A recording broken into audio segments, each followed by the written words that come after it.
السلام علیکم ورحمۃ اللہ وبرکاتہ۔ بسم اللہ الرحمن الرحیم۔ اے لوگو جو ایمان لائے ہو، ہم نے تمہیں جو کچھ دیا اس میں سے خرچ کرو، اس سے پہلے کہ وہ دن آ جائے جس میں نہ خرید فروخت ہوگی اور نہ کوئی دوستی یا سفارش ہی کام آئے گی، اور کفر کرنے والے ہی ظالم ہیں۔ وہ اللہ ہے، اس کے سوا کوئی سچا معبود نہیں، زندہ ہے، سب کو سنبھالے ہوئے ہے، اسے اونگ آتی ہے نہ نیند۔ جو کچھ آسمانوں میں اور جو کچھ زمین میں ہے سب اسی کا ہے۔ کون ہے جو اس کے سامنے اس کی اجازت کے بغیر سفارش کر سکے؟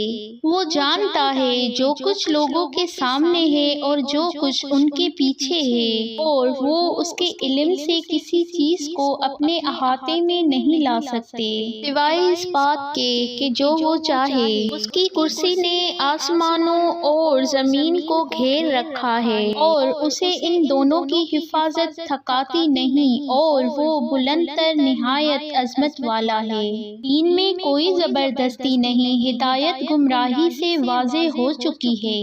پھر جو شخص طاغوت کا انکار کرے اور اللہ پر ایمان لے آئے تو یقیناً اس نے ایک مضبوط کڑا تھام لیا جو ٹوٹنے والا نہیں، اور اللہ خوب سننے والا، خوب جاننے والا ہے۔